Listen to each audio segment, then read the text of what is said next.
سيعلم الذين ظلموا أي منقلب ينقلبون اللهم عجل لوليك الفرج۔ تاریخ ایک بار پھر اپنے آپ کو دہرا رہی ہے۔ یخ بستہ خون کو منجمد کر دینے والی سردی کے موسم میں شہداء کے لواحقین اور متعلقین اپنے پیاروں کے جنازے لیے ہوئے زیر آسمان عدل کے منتظر ہیں۔ جب وہ جانتے ہیں کہ یہ کشتگان جور و جفا واپس نہیں لوٹیں گے تو کیوں زیر آسمان بیٹھے ہیں؟ اس لیے کہ یہ ضمیر امن عالم پر دستک دینے کا عمل ہے۔ یہ انسانیت اور انسانی ضمیر کی عدالت کے سامنے حقائق کو برملا کرنے کا عمل ہے۔ ہمارے زخموں پر مرہم کون رکھے گا؟ ہمارے غموں کا مداوع کون کرے گا؟ ہم اپنے حوصلوں اور جذبوں کو مزید صیقل کرتے ہیں، نکھار عطا کرتے ہیں کربلا کی یاد سے۔ ہمارا حوصلہ حسین ہے۔ ہم پرچم وفا اٹھا کر چلنے والے ہیں۔ پرچم وفا اٹھا کر چلنا ہمارا شعار ہے۔ مظلومیت ہماری تاریخ ہے، یہ ہماری تاریخ ہے۔ شعور کی بیداری ہماری تاریخ ہے۔ ہمارے زخموں کے مرہم وہ آنسو ہیں جو کربلا کے شہیدوں اور مظلوموں کی یاد میں بہائے جاتے ہیں۔ سیدہ لے گئیں فردوس کی زینت کے لیے، سیدہ لے گئیں فردوس کی زینت کے لیے، جن کو ہم اشک سمجھتے تھے وہ گوہر نکلے۔ تعجب کا مقام ہے۔ سرکار رسالت مآب آقا نامدار کی حدیث ہے، من اصبح ولم یحتم بامور المسلمین فلیس بمسلم۔ جو اپنی صبح کا آغاز کرے اور مسلمانوں کے مسائل و حالات سے نہ آگاہ ہو، غافل ہو، لیس بمسلم، اس پہ مسلمان ہونے کا اطلاق نہیں ہوتا۔ انتہائی تعجب کا مقام ہے کہ انسانی فلاح و بہبود کے ادارے قائم کرنے والا شخص، انسانیت کے درد کو محسوس کرنے والا وزیر اعظم، ہماری توقع کے انتہائی خلاف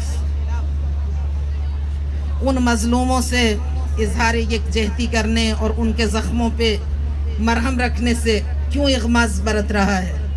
اگر اس کی کوئی معقول وجہ ہے تو وہ قوم کے سامنے لائی جانی چاہیے اور قوم کو اعتماد میں لینا چاہیے۔ یہ بات بھی ہماری قوم کے پیش نظر رہے کہ وہ جو گزشتہ ادوار تھے ان میں بھی 100 جنازے زیر آسمان رکھ کے یہ مظلوم لوگ یخ بستہ سردی میں اور سرد ہواؤں میں کئی روز تک مسلسل بیٹھے رہتے تھے، لیکن حکمرانوں میں سے کوئی نہیں پہنچتا تھا۔ اس لیے ہماری قوم میں اتنا شعور بھی ہونا چاہیے کہ گزشتہ ادوار میں بھی یہی ہوتا رہا، اس لیے جو گزشتہ ادوار میں کرپٹ حکومتیں تھیں ان کے نمائندوں کو جعلی ہمدردی کرنے کا موقع نہ دیا جائے اور ان کی حوصلہ افزائی نہ کی جائے۔ ہمیں اپنی تاریخ یاد رکھنی چاہیے۔ یہ پہلی شہادت نہیں ہے، پہلے بھی شہادتیں ہوتی رہیں۔ یہ کس نے ہم سے لہو کا خراج پھر مانگا؟ یہ کس نے ہم سے لہو کا خراج پھر مانگا؟ ابھی تو سوئے تھے مقتل کو سرخرو کر کے۔ اور یہ سلسلہ جاری رہے گا۔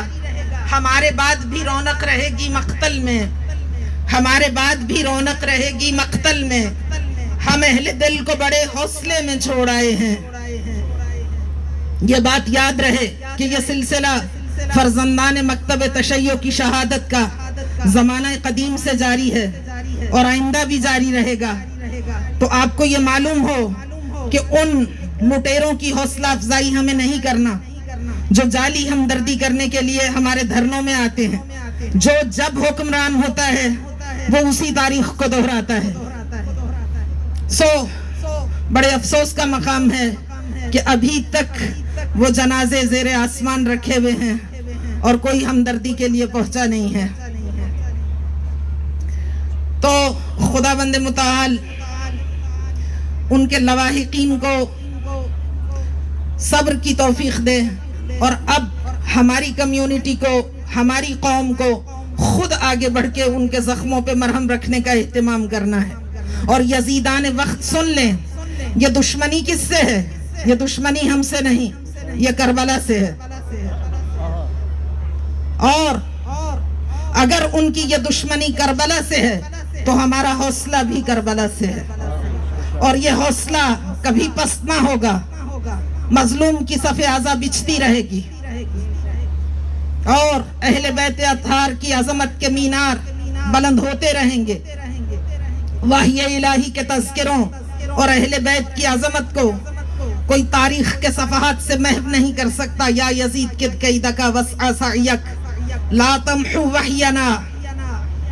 اے یزید یاد رکھ لے، تو اپنی پوری قوت و طاقت کو تصرف میں لے آ، لیکن نہ تو وحی الہی کے تذکروں کو خاموش کر سکتا ہے، اور نہ ہی اہل بیت کی عظمت کو دلوں سے مٹا سکتا ہے.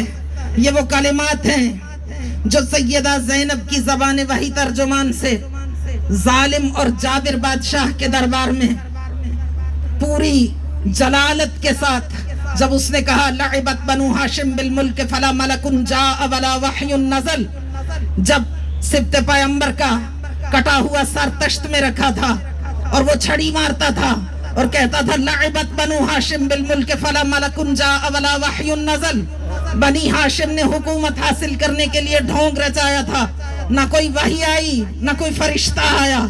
تو اس وقت زینب کبریٰ پوری جلالت کے ساتھ رسیوں میں جکڑی ہوئی اپنی جگہ سے بلند ہوئی، اور بی بی نے یہ خطبہ ارشاد فرمایا کہ یا یزید کد کیدک وسع سعیک، اے یزید بے شک تو اپنی پوری طاقت کو تصرف میں لے آ، لیکن تو کبھی وحی الہی کے تذکروں کو خاموش نہیں کر سکتا، کبھی اہل بیت کی عظمت کو دلوں سے محو نہیں کر سکتا، مٹا نہیں سکتا. تو یہ خالق کائنات کا وعدہ ہے، اور شہادت ہمارا ورثہ ہے. یہ ہمارے لیے باعث افتخار ہے.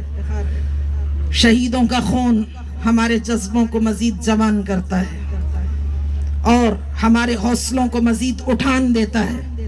ہم گھبرانے والی قوم نہیں ہیں، بلکہ جیسے جیسے شہداء کا خون بہتا ہے انتظار کے موسم میں شدت چلی آتی ہے، اور یہ فرش عزا یہ انتظار کے موسم کی نوید ہے. ہم سب بڑی شدت سے منتظر ہیں یوسف زہرا امام زمانہ عجل اللہ تعالی فرجہ الشریف کے ظہور. جس طرح کے دعائے مبارکہ ندبہ میں ہم ہر ہفتے امام عصر کو پکارتے ہیں، ہمارا